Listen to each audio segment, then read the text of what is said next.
Welcome to social post. నేను మీ వాసవి ఆచార్య. So నాకు తెలుసు మీ అందరూ రియల్ ఎస్టేట్ అప్డేట్స్ కోసం వెయిట్ చేస్తున్నారని.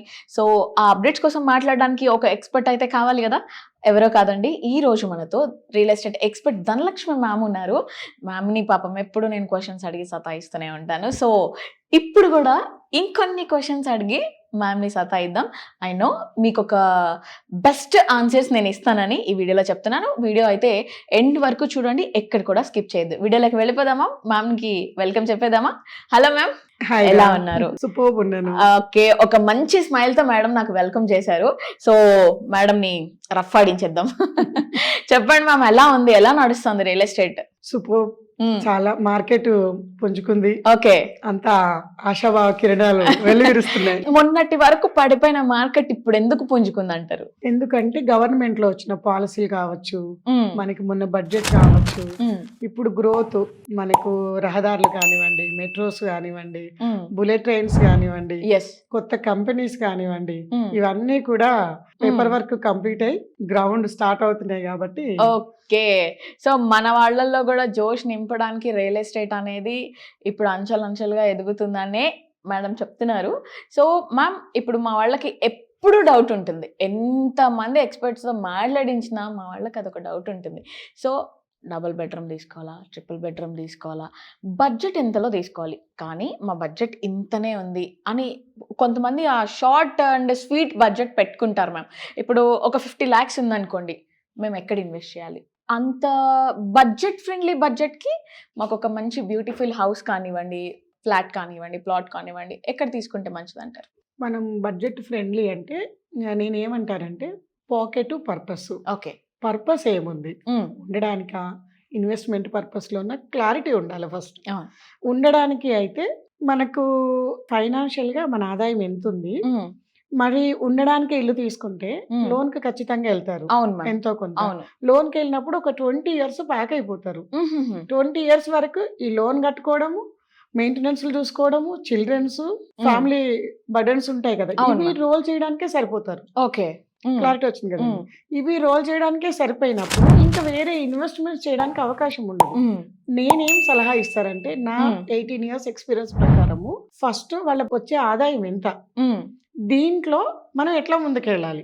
ఎందుకంటే ఇవాళ రెంట్ల హౌసెస్ వచ్చేసి మనకు 15,000 నుంచి 30-40,000 వరకు అవైలబిలిటీ ఉన్నాయి.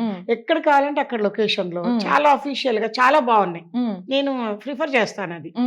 మనం చేతిలో బడ్జెట్ తక్కువ ఉండి లోన్స్ కి వెళ్ళి ఓన్లీ ఒక ఫ్లాట్ తీసుకొని ఆ ఫ్లాట్ లో ఖాళీ మనం ఏమంటాము, ఫ్లాట్ మీదే ఇంట్రెస్ట్ కట్టుకోవడానికి, అంటే లోను ఖచ్చితంగా ఇంట్రెస్ట్ యాడ్ చేస్తాడు, ఇవన్నీ కలిపి 20 yearsకి వెళ్తుంది.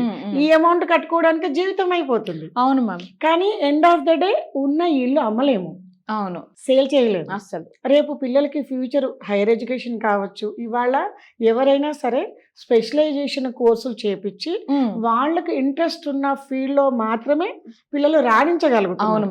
లేదంటే మీడియోకర్ గా చిన్న చిన్న జాబ్స్ చేసుకుంటూ కాలక్షేపం చేస్తున్నారు. మరి అట్లా కాకుండా పిల్లలకి ఒక మంచి భవిష్యత్తు ఇవ్వాలి, వాళ్ళు అనుకున్న రంగంలో వాళ్ళని నిలబెట్టాలి. క్లియర్ కదా. అట్లనే వాళ్ళ మ్యారేజెస్ కానీ అవన్నిటి కోసం కూడా నాకు డబ్బులు కావాలి అనుకునే వాళ్ళకు నేను ఇచ్చే సలహా ఏంటంటే, ఫస్ట్ ఓపెన్ ప్లాట్లు తీసుకోండి. మినిమం బడ్జెట్ అంటే 15 lakhs నుంచి స్టార్ట్ అవుతుంది.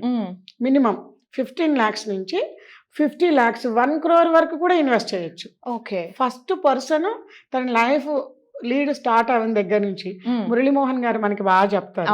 100 గజాలైనా సరే మీ దగ్గర ఎంత ఉంటే అంత ఫస్ట్ ల్యాండ్ లో పెట్టండి. ఎందుకంటే పెట్టిన రోజు నుంచి అది రిటర్న్స్ స్టార్ట్ అవుతుంది. అంటే పెరగడం స్టార్ట్ అవుతుంది. రిటర్న్స్ అంటే మన వాళ్ళు పాసివ్ ఇన్కమ్ లెక్కేసి వెంటనే పాసివ్ ఇన్కమ్ కాదు, కానీ మన కన్సర్న్ అంటే మన ప్రమేయం లేకుండా, మన ఇన్వాల్వ్మెంట్ లేకుండా, మన టైంని ఇన్వెస్ట్ చేయకోకుండా అది రేటు పెరుగుతూ ఉంటుంది. పెరుగుతూ పిల్లలు పెరగటం ఎట్లయితే ఉంటుందో దాంతో పాటు ఈ ల్యాండ్ రేటు కూడా పెరిగి రేపు వాళ్ళ భవిష్యత్తు అవసరాలను తీరుస్తుంది. ఇప్పుడు చేతిలో ఉన్న అమౌంట్ తోటి ప్లాట్ తీసేసుకుంటే నెక్స్ట్ సరిపోతుంది పిల్లల ఎడ్యుకేషన్ కానీ, మా ఫ్యూచర్ రిటైర్మెంట్ లైఫ్ కానీ ఈ ప్లాట్లు సరిపోతాయి అని అనుకున్నప్పుడు ఇంటికి వెళ్ళండి. ఓకే, ఇంటికి వెళ్తే అప్పుడు మనకు ఇల్లు మెయింటెనెన్స్లు పిల్లల ఎడ్యుకేషన్ రోల్ అవుతా ఉంటాయి. మనకి అవసరాలకు అన్నిటికీ భవిష్యత్తు అవసరాలకు అన్నిటికీ ప్లాట్లు సపోర్ట్ చేస్తాయి. అవును మ్యామ్. అవును. అప్పుడు మనకి భవిష్యత్తు కొంచెము పీస్ఫుల్గా మన ప్రజెంట్ లైఫ్ని కూడా హ్యాపీగా పీస్ఫుల్గా భయపడకుండా, అంటే మార్కెట్లో కండిషన్స్ మారిపోతూ ఉన్నాయి. అవును మ్యామ్. అటు జాబ్స్ స్టేటస్ కావచ్చు, ఇటు బిజినెస్లు కావచ్చు, ఏ యుగము ఫాస్ట్ గా అప్డేట్స్ అవుతున్నాయి. అవును. మరి ఇంత అప్డేటింగ్ టైంలో మనకంటూ ఒక సేఫ్, ఒక భద్రత, భరోసా ఉండాలి లైఫ్ కంటే. ఓకే. మనకు స్థిరాస్తులు అంటాం, ట్రేడింగ్ లో పెట్టినా వేరే వాటిలలో పెట్టినా కూడా రోలప్ అయిపోతుంటాయి. ఓకే. వీటిని మనం ఎప్పుడు గమనిస్తుండాలి, ఎప్పుడు మన టైం స్పెండ్ చేస్తుండాలి, ఎప్పుడు ఒక ప్రెషర్ నడుస్తుంటది. మన దగ్గర కొంచెం ఈ ప్లాట్లు తీసేసుకొని ఇల్లు తీసేసుకున్నాక మన దగ్గర ఎక్సెస్ అమౌంట్ వస్తున్నప్పుడు నేను వీటిలలో మనం ఆ గేమ్ ప్లే చేయొచ్చు. ఓకే. కానీ మన రిస్క్ అమౌంట్ ని, మన జీవితంలో రిస్క్ తో తీసుకెళ్లే అమౌంట్ ని తీసుకుపోయి రిస్క్ లో పెట్టద్దు అనేది నా ఎక్స్పీరియన్స్ తో వచ్చిన అంటే ఒక ఇప్పుడు awareness. చాలా మంది ఏం చేస్తూ ఉంటారు అని అంటే నేను విన్న కొన్ని మాటలు ఏంటి అంటే, ఇల్లు మీదే కాకుండా కొంతమంది ల్యాండ్ కొనడానికి కూడా ఈఎంఐ ఆప్షన్ని వెతుక్కుంటున్నారు అని చెప్పేసి. అంటే ఇప్పుడు ఇల్లు అనుకోండి, మనం అందులో ఉంటున్నాము, రెంట్ సేవ్ అయ్యి ఈఎంఐ కట్టుకుంటుంటే ఈఎంఐ క్లియర్ అయినప్పుడు ఈ ఇల్లు మనది అవుతుంది అన్నది ఒకటి ఉంటుంది. బట్ ల్యాండ్ లో అలా ఈఎంఐ ఆప్షన్ మీద తీసుకోవడం అన్నది కరెక్టే అంటారు? కరెక్టే అంటాను నేను. ఓకే. ఎందుకంటే బ్యాంక్ రేట్ ఆఫ్ ఇంట్రెస్ట్ తక్కువ ఉంటుంది. ఎప్పుడు మనకు వచ్చేది వెళ్ళేది బ్యాలెన్స్ చేస్తుంటాం అనమాట. ఇన్వెస్ట్మెంట్స్ లో మనకు వచ్చే బ్యాంక్ రేట్ ఆఫ్ ఇంట్రెస్ట్ కి మనకి రిటర్న్ వచ్చే ప్లాట్ మీద రిటర్న్స్ కి వ్యత్యాసం ఉంది. ఓకే. వ్యత్యాసం ఉంది. ఓకే. మనకు రూపాయిన్నర వరకు మనకు దీని మీద పడుతుంది. మనకు వచ్చేసి ఆల్మోస్ట్ 2.5 to 3 రూపీస్ వరకు మనకు రిటర్న్ వస్తుంది. ఓకే. ఓకే. అంటే 2.5 years లో డబుల్ అవుతుంది మనం పెట్టిన ఇన్వెస్ట్మెంట్. ఈ గ్యాప్ ఏదైతే ఉందో ఒక్కొక్కసారి మినిమం గ్యాపే చెప్పాను నేను. ఓకే. మినిమం నా 18 years ఎక్స్పీరియన్స్ లో పెరిగిన రిటర్న్సే చెప్పాను నేను. ఆ 15 years లో కూడా 10-15 times పెరిగింది.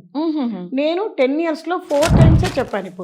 ఓకేనా? అలా గనక ఒక మార్కెట్ మూమెంట్ ఉండి ఒక 10 times పెరగగలిగితే ఒక్కొక్కసారి అది 10 రూపీస్ కూడా వచ్చేస్తుంది ఎక్సెస్. ఓకే. కాబట్టి ఈ బ్యాలెన్స్ ని వాళ్ళు ప్లాన్ చేస్తున్నారు. ఓకే. ప్లాన్ చేసుకుని చేతిలో ఎంతైతే, మొత్తం కూడా లోన్కి వెళ్ళారు కదా, చేతిలో ఎంతైతే ఉందో ఒక 5 to 10 lakhs మధ్యలో డౌన్ పేమెంట్ చేసేసుకుని మిగిలినది ఏదైతే ఉందో గ్యాప్, ఆ గ్యాప్ 60-70% ఆ గ్యాప్ ని లోన్కి వెళ్తారు. ఇప్పుడు వీళ్ళు పెట్టిన దానికి యాడ్ అవుతుంది అమౌంట్, ప్లస్ ఈ లోన్ది తక్కువ రేట్ ఆఫ్ ఇంట్రెస్ట్ ఉంటుంది కాబట్టి అది కూడా మనకి వర్కౌట్ అవుతుంది. ఒక 3 years 5 years పెట్టుకోవడానికి ఆప్షన్ ఉంటుంది. మనం హోమ్ లోన్కి వెళ్తే ఏం చేస్తామంటే 20 years పెడతాం. అవును మ్యామ్. అట్లా కాకుండా కొంచెం మన దగ్గర ఖర్చులు అవన్నీ అడ్జస్ట్ చేసేసుకొని ఇది తక్కువ పీరియడ్ పెట్టుకుంటారు.